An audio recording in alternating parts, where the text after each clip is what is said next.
of a thrilling new era of national success.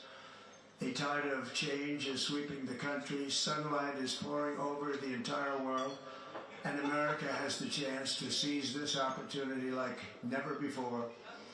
But first, we must be honest about the challenges we face.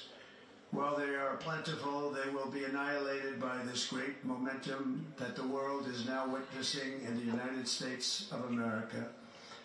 As we gather today, our government confronts a crisis of trust. For many years, a radical and corrupt establishment has extracted power and wealth from our citizens while the pillars of our society lay broken and seemingly in complete disrepair. We now have a government that cannot manage even a simple crisis at home, while at the same time stumbling into a continuing catalog of catastrophic events abroad. It fails to protect our magnificent, law-abiding American citizens, but provides sanctuary and protection for dangerous criminals, many from prisons and mental institutions that have illegally entered our country from all over the world. We have a government that has given unlimited funding to the defense of foreign borders, but refuses to defend American borders or, more importantly, its own people. Our country can no longer deliver basic services in times of emergency, as recently shown by the wonderful people of North Carolina, been treated so badly.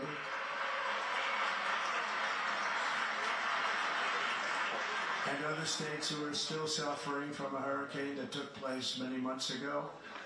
Or more recently, Los Angeles, where we are watching fires still tragically burn from weeks ago without even a token of defense. They're raging through the houses and communities, even affecting some of the wealthiest and most powerful individuals in our country, some of whom are sitting here right now. They don't have a home any longer. That's interesting. I can't make this happen.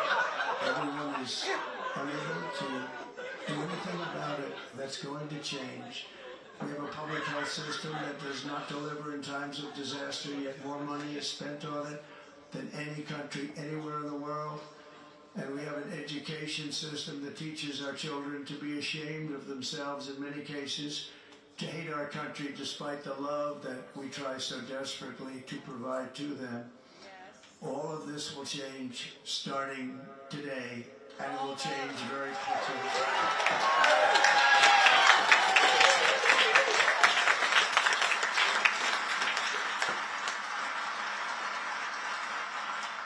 My recent election is a mandate to completely and totally reverse a horrible betrayal and all of these many betrayals that have taken place, and to give the people back their faith, their wealth, their democracy, and indeed their freedom. From this moment on, America's decline is over.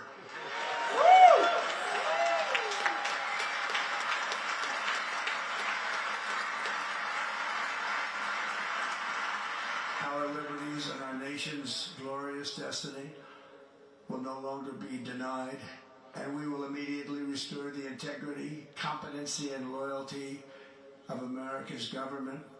Over the past 8 years, I have been tested and challenged more than any president in our 250-year history, and I've learned a lot along the way. The journey to reclaim our republic, have tried to take my freedom and indeed to take my life. Just a few months ago in a beautiful Pennsylvania field, an assassin's bullet ripped through my ear. But I felt then, and believe even more so now, that my life was saved for a reason. I was saved by God to make America great again.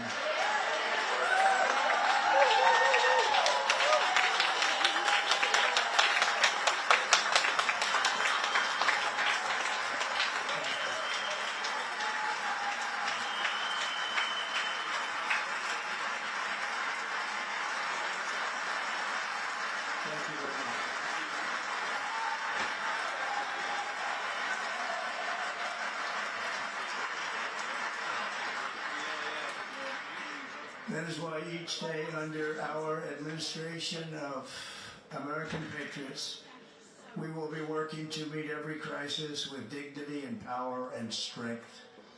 We will move with purpose and speed to bring back hope, prosperity, safety, and peace for citizens of every race, religion, color, and creed. For American citizens, January 20th, 2025 is Liberation Day.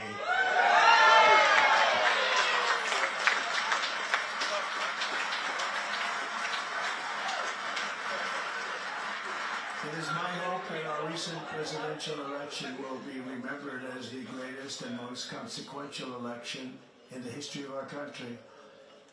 As our victory showed, the entire nation is rapidly unifying behind our agenda with dramatic increases in support from virtually every element of our society, young and old, men and women, African Americans, Hispanic Americans, Asian Americans, urban, suburban, rural, and very importantly, we had a powerful win in all 7 swing states, and the popular vote we won by millions of people.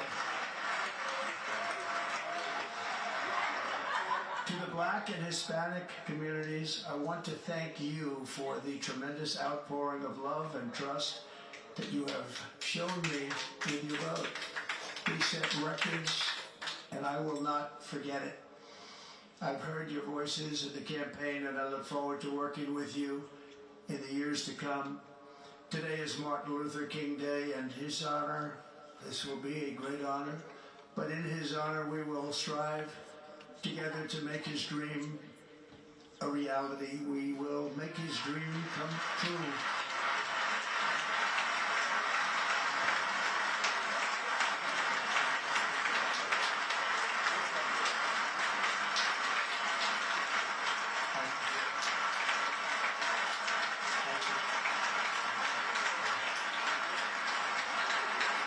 National unity is now returning to America, and confidence and pride is soaring like never before. In everything we do, my administration will be inspired by a strong pursuit of excellence and unrelenting success.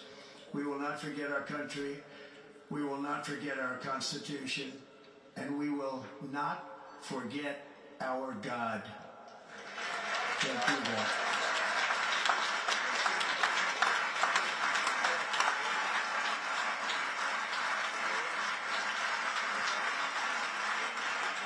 Today I will sign a series of historic executive orders. With these actions, we will begin the complete restoration of America and the revolution of common sense. It's all about common sense. First, I will declare a national emergency at our southern border.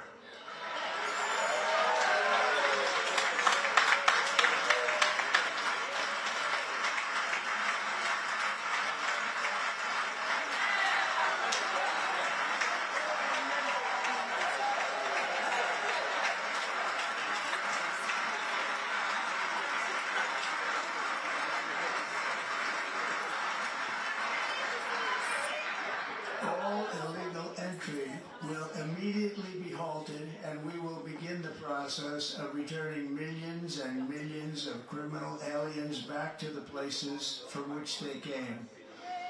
We will reinstate my Remain in Mexico policy.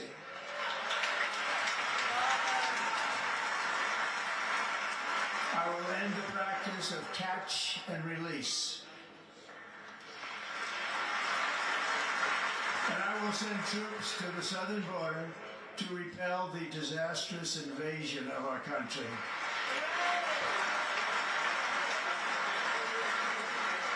Under the orders I signed today, we will also be designating the cartels as foreign terrorist organizations.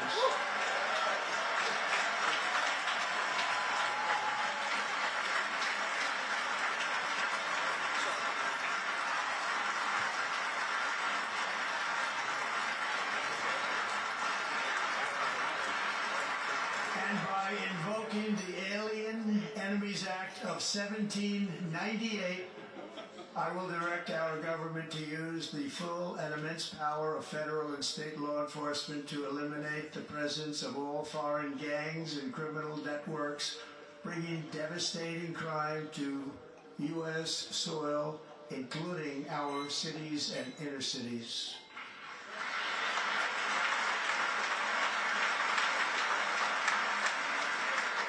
As Commander-in-Chief, I have no higher responsibility than to defend our country from threats and invasions, and that is exactly what I am going to do. We will do it at a level that nobody's ever seen before. Next, I will direct all members of my cabinet to marshal the vast powers at their disposal to defeat what was record inflation and rapidly bring down costs and prices.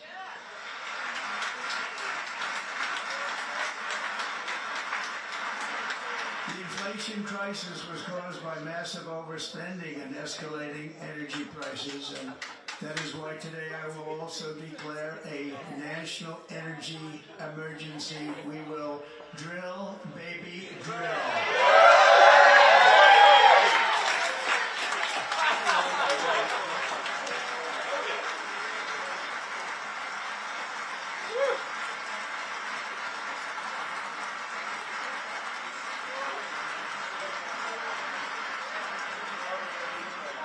America will be a manufacturing nation once again, and we have something that no other manufacturing nation will ever have, the largest amount of oil and gas of any country on earth, and we are going to use it.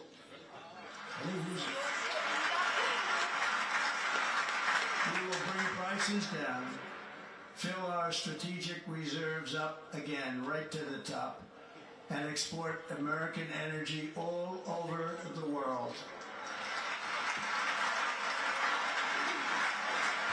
We will be a rich nation again, and it is that liquid gold under our feet that will help to do it. With my actions today, we will end the Green New Deal, and we will revoke the saving our auto industry and keeping my sacred pledge to our great American auto workers.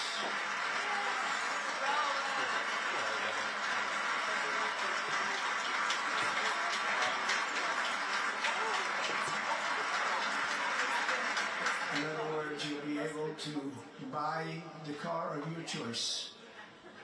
We will build automobiles in America again at a rate that nobody could have dreamt possible just a few years ago. And thank you to the auto workers of our nation for your inspiring vote of confidence. We did tremendously with your vote. I will immediately begin the overhaul of our trade system to protect American workers and families. Instead of taxing our citizens to enrich other countries, we will tariff and tax foreign countries to enrich our citizens.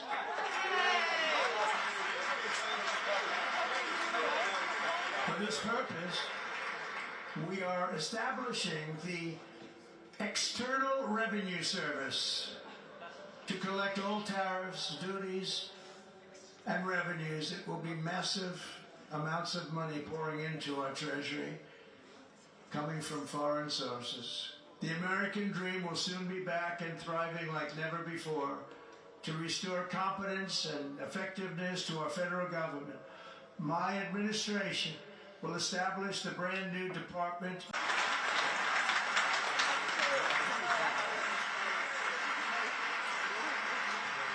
After years and years of illegal and unconstitutional federal efforts to restrict free expression, I will also sign an executive order to immediately stop all government censorship and bring back free speech to America.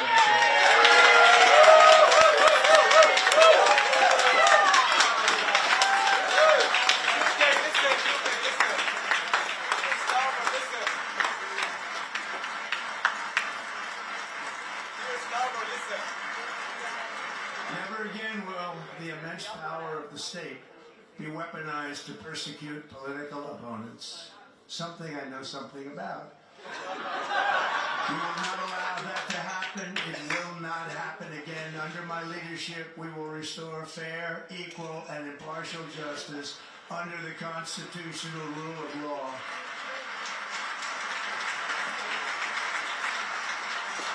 And we are going to bring law and order back to our cities. This week, I will also end the government policy of trying to socially engineer race and gender into every aspect of public and private life.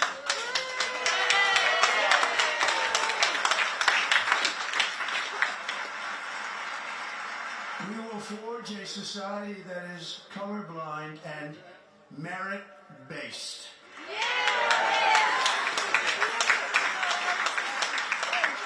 As of today, it will henceforth be the official policy of the United States government that there are only two genders, male and female.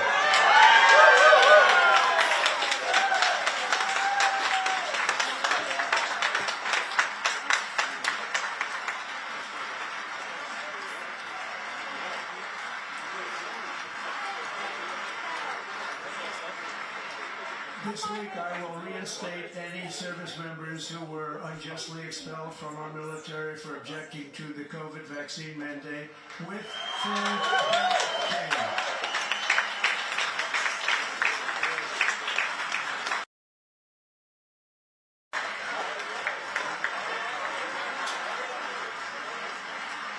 Sign an order to stop our warriors from being subjected to radical political theories and social experiments while on duty.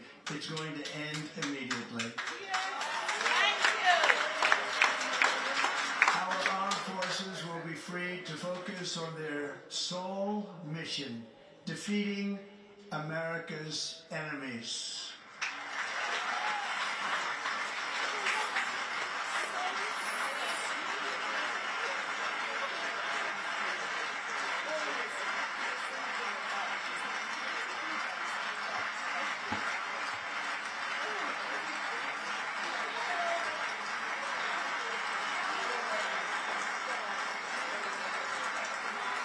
Like in 2017, we will again build the strongest military the world has ever seen.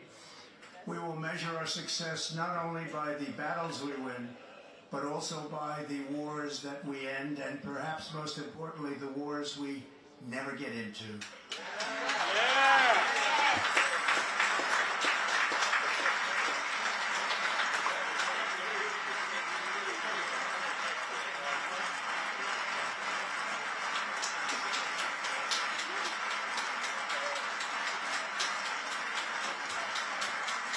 My proudest legacy will be that of a peacemaker and unifier. That's what I want to be, a peacemaker and a unifier.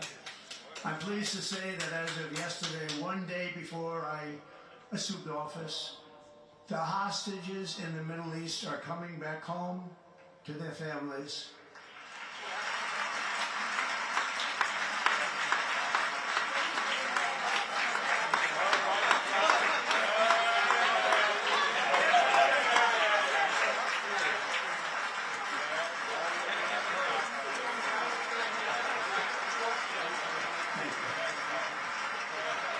America will reclaim its rightful place as the greatest, most powerful, most respected nation on earth, inspiring the awe and admiration of the entire world. A short time from now, we are going to be changing the name of the Gulf of Mexico to the Gulf of America. And we will restore the name of a great president, William McKinley, to McKinley, where it should be and where it belongs.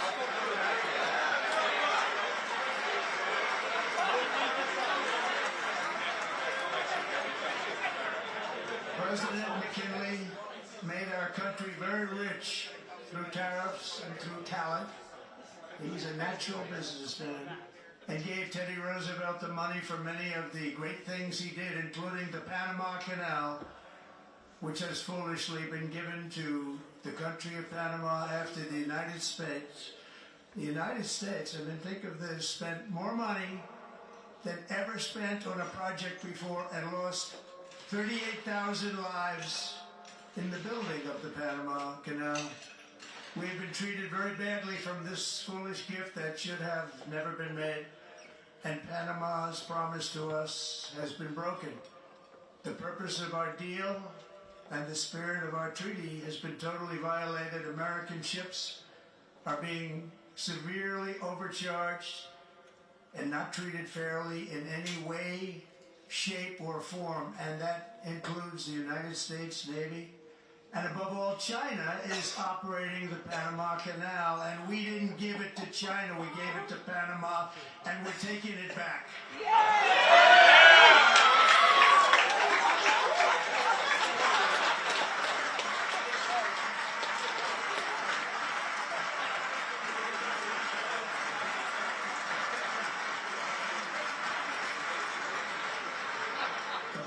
My message to Americans today is that it is time for us to once again act with courage, vigor, and the vitality of history's greatest civilization.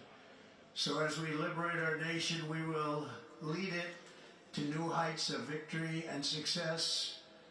We will not be deterred.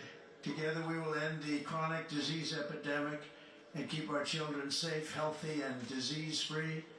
The United States will once again consider itself a growing nation, one that increases our wealth, expands our territory, builds our cities, raises our expectations, and carries our flag into new and beautiful horizons. And we will pursue our manifest destiny into the stars, launching American astronauts to plant the stars and stripes on the planet Mars.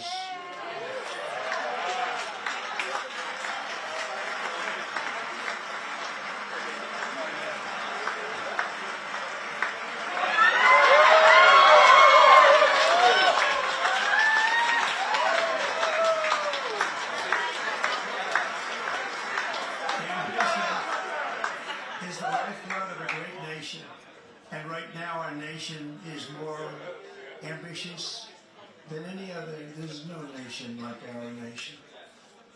Americans are explorers, builders, innovators, entrepreneurs, and pioneers. The spirit of the frontier is written into our hearts. The call of the next great adventure resounds from within our souls. Our American ancestors turned a small group of colonies on the edge of a vast continent into a mighty republic of the most extraordinary citizens on earth. No one comes close. Americans pushed thousands of miles through a rugged land of untamed wilderness.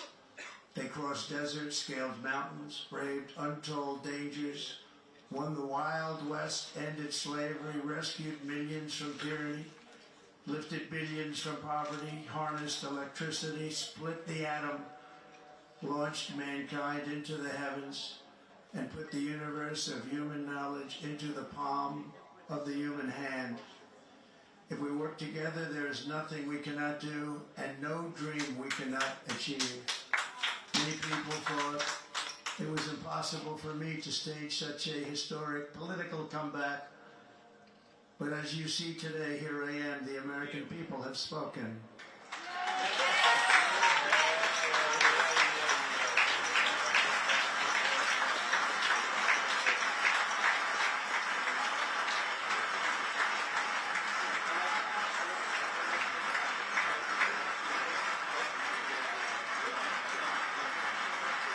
I stand before you now as proof best.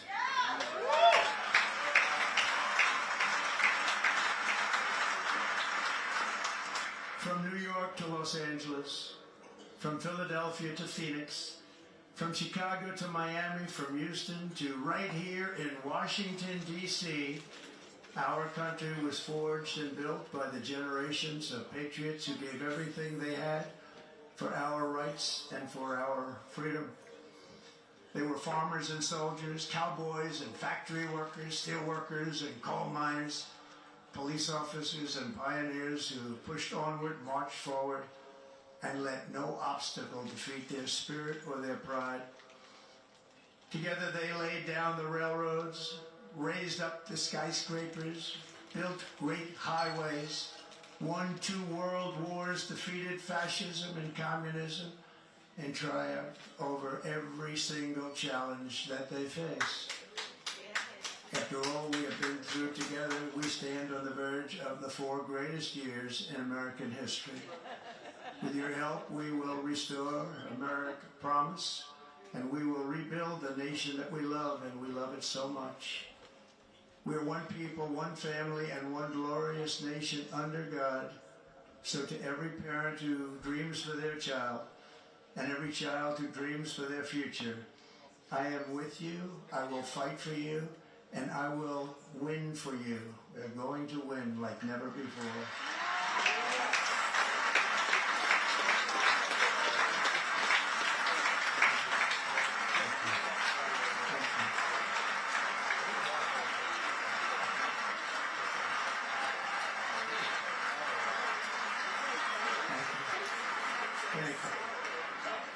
In recent years, our nation has suffered greatly, but we are going to bring it back and make it great again, greater than ever before.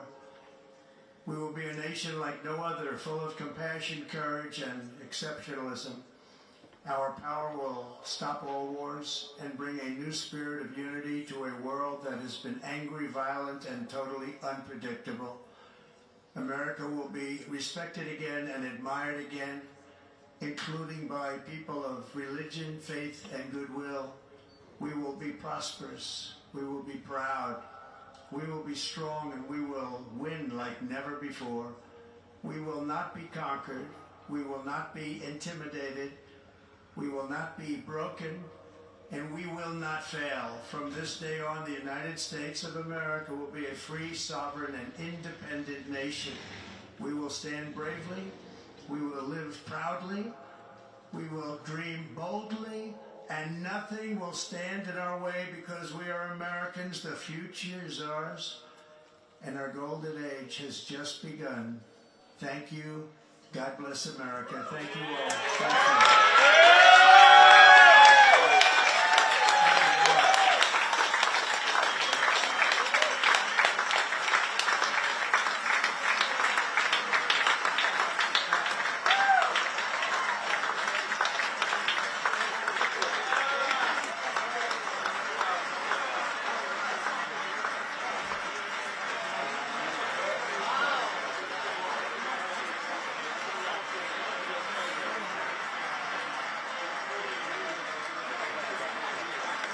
Ladies and gentlemen, performing America the Beautiful, please welcome the Armed Forces Chorus and Carrie Underwood.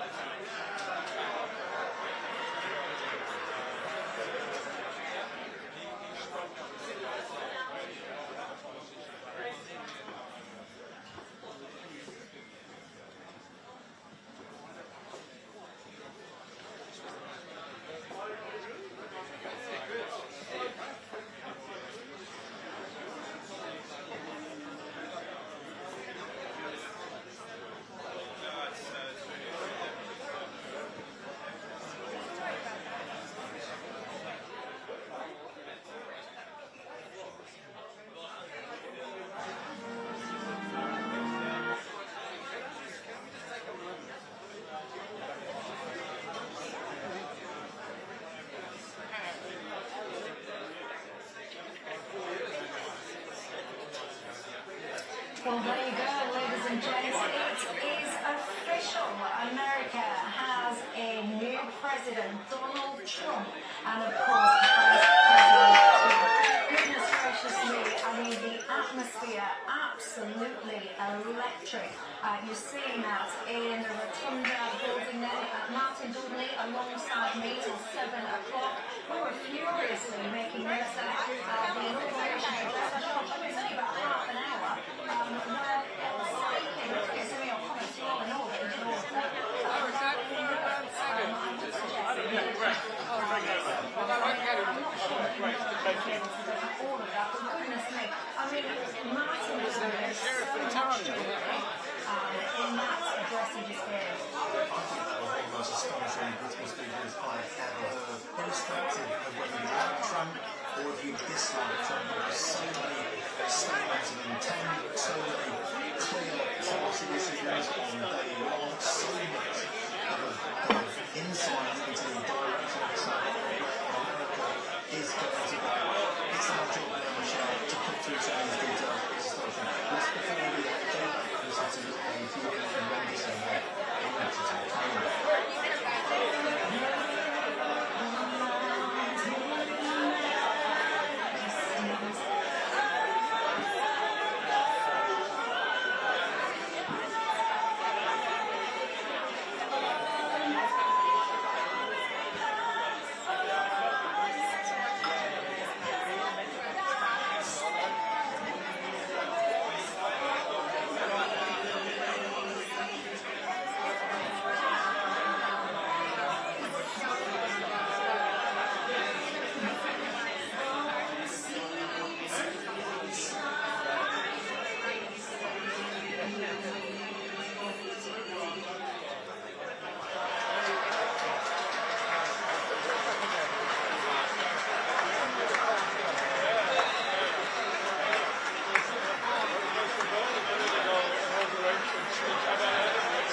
of South America and the current president, Donald J. Trump, the former Senate president, Michelle Rubin, you'll have to picture a few of those